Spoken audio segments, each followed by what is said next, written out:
Sabe aquela sensação no meio de um debate de que tem alguma coisa errada, mas não dá para apontar exatamente o quê? Pois é muito provável que ali esteja um sofisma em jogo. São aqueles argumentos que, olha, parecem super lógicos, mas na verdade foram criados só para enganar.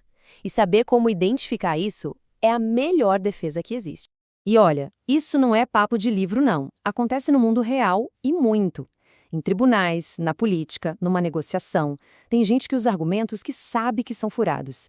A aposta deles é simples. Eles contam que ninguém vai perceber. É exatamente por isso que prestar atenção no que a gente vai ver agora é tão, mas tão importante. Ok, então para a gente conseguir se defender dessa tática, o primeiro passo é entender como ela funciona por dentro, né? Vamos começar desmontando essa ideia para ver o que é, de fato, um sofisma.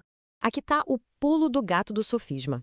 Ele usa uma fantasia de lógica para esconder uma mentira. A pessoa que está usando, ela sabe que o argumento está errado. Mas o objetivo ali não é chegar na verdade, de jeito nenhum. O objetivo é ganhar o debate. É pura manipulação, sabe? Uma manipulação consciente, onde a lógica é só uma fachada. Agora, atenção para essa distinção que é talvez a mais importante de todas. Sofisma não é a mesma coisa que falácia, tá? Uma falácia é um erro genuíno, sem maldade. Já o sofisma é uma mentira deliberada. Para ficar bem claro, a falácia é como tropeçar na rua sem querer. O sofisma é alguém colocar o pé na sua frente de propósito. Vamos ver como isso funciona na prática, que fica mais fácil. Primeiro, a falácia. Imagina alguém argumentando assim, ó. Olha, não tem nenhuma prova de que o contrato foi fraudado. Logo, ele não foi fraudado. A pessoa que diz isso pode de verdade acreditar que se não tem prova é porque não aconteceu. É um erro de raciocínio? É. Mas é um erro honesto, entende? Agora segura essa ideia e vamos pegar as mesmíssimas palavras para criar um sofisma. O argumento é idêntico. Não há prova de fraude, portanto, não houve fraude. Só que dessa vez, quem está falando sabe que esse raciocínio é fraco. A pessoa está usando a falta de provas como uma cortina de fumaça torcendo para que ninguém questione. As palavras não mudaram nada, mas a intenção. A intenção muda tudo, muda o jogo completamente. Beleza, agora que a gente já sabe o que é um sofisma, tá na hora de aprender a reconhecer os bichos na selva, né? Pensa nessa próxima parte como um tipo de guia de campo mesmo, com as táticas de enganação mais comuns que a gente encontra por aí. Afinal, só dá para se defender daquilo que a gente consegue enxergar. E o primeiro da nossa lista é o famoso sofisma da ambiguidade. Sabe aquele truque de mágica onde uma coisa vira outra? É por aí. A pessoa pega uma palavra que tem mais de um significado e no meio do argumento, pá, ela troca um pelo outro sem ninguém ver. É como construir uma ponte que não leva a lugar nenhum, usando a confusão da linguagem como material. Um exemplo clássico é com a palavra propriedade. Pensa bem, propriedade pode ser o direito que alguém tem sobre algo, ou pode ser a coisa em si, o objeto. O que o sofista faz? Ele mistura tudo de propósito. Ele diz, a lei garante o direito à propriedade como fundamental. Portanto, esta minha propriedade aqui, este objeto, é fundamental. O argumento só parece fazer sentido porque ele trocou o significado da palavra no meio da frase. E como a gente desmonta isso?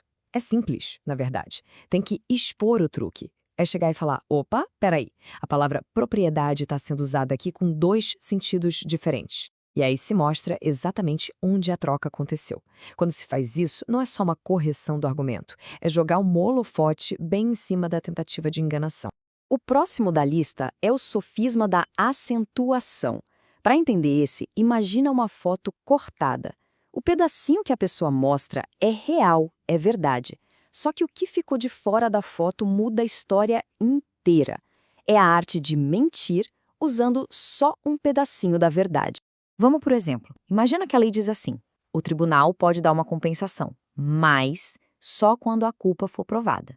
O que o sofista faz? Ele chega e diz com a maior tranquilidade: a lei permite compensação. Ponto. O que ele diz é verdade? Tecnicamente sim. Mas a verdade completa? De jeito nenhum. Essa omissão, essa parte convenientemente esquecida, é a alma do truque. Para lutar contra isso, a tática é trazer à tona o que foi escondido. E tem um jeito esperto de fazer. Primeiro, a gente até concorda com aquele pedacinho de verdade que foi usado. Isso meio que desarma o oponente. Logo em seguida, a gente joga na mesa a informação crucial que foi deixada de fora e mostra como com essa peça o quebra-cabeça muda de figura completamente. Beleza, agora chegamos no sofisma da consequência. Esse aqui é um mestre em criar conexões que não existem. A pessoa inventa uma relação de causa e efeito do nada. Ela fala, olha, porque A aconteceu, então B vai ser a consequência, mesmo sabendo que não tem absolutamente nada a ver uma coisa com a outra. A ponte que ela desenha é pura imaginação. Um exemplo que a gente vê muito. Essa empresa é gigante, por isso ela deveria ter mais responsabilidade legal. Parece que faz sentido, né? Mas essa conexão é falsa. A responsabilidade legal de uma empresa vem do que a lei diz e do que ela faz, não do tamanho dela. A causa, nesse caso, foi inventada para parecer lógico. A estratégia aqui é quebrar essa corrente imaginária. Primeiro passo, a ponte para o elo falso. Essa ligação que foi feita entre A e B. Depois, questione. Essa conexão existe de verdade? Onde está a prova disso? E para finalizar, você apresenta a causa real, a verdadeira conexão. Aí fica claro que a lógica do outro não chega a lugar nenhum. Bom, conhecer a teoria é uma coisa. Mas e na hora do vamos ver?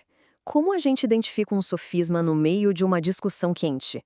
Agora a gente entra na parte prática, um passo a passo para detectar e desarmar essas armadilhas. Tudo começa com a mentalidade certa. Primeira coisa, ter sempre em mente que sofismas são feitos para parecerem válidos. Então, é preciso ligar um desconfiômetro. Se um argumento parece muito fácil, muito simples, muito conveniente, desconfie. A partir daí, é hora de fazer uma análise crítica, questionar a intenção de quem fala, procurar o que foi deixado de fora, o que não está sendo dito. E aí, quando a falha for encontrada, vem um passo que é muito poderoso: dar nome aos bois. Dizer em voz alta isso que está sendo feito é um sofisma de acentuação não é só para parecer inteligente. É para mostrar para quem argumenta e para quem está assistindo que o truque foi descoberto. A partir daí, o caminho está livre para apresentar a verdade, a história completa e corrigir a rota. Até agora, a gente falou muito em defesa, em reagir, mas convenhamos, a melhor defesa não é essa. A melhor estratégia é construir os nossos próprios argumentos de um jeito tão sólido, mas tão sólido, que eles já sejam à prova de sofismas. E é sobre isso que a gente vai falar agora para fechar. Basicamente, são 3 estratégias centrais. A primeira, documentação completa. Apresente sempre o quadro todo, o contexto, a lei inteira. Não deixe brechas para omissões. A segunda, antecipação. Pense como um enxadrista. Quais sofismas um oponente poderia usar? Neutralize essas jogadas antes que aconteçam. E a terceira, que talvez seja a mais forte. Proponha a verdade completa. Isso significa reconhecer todos os lados da questão, até os que parecem favoráveis ao outro lado. Isso demonstra uma honestidade que constrói uma credibilidade à prova de balas. E tudo isso nos traz a uma pergunta final, uma reflexão. Num debate, o que vale mais, a vitória ou a verdade? A resposta para essa pergunta, ela não define apenas o jeito que a gente argumenta. No fundo, ela define quem a gente é,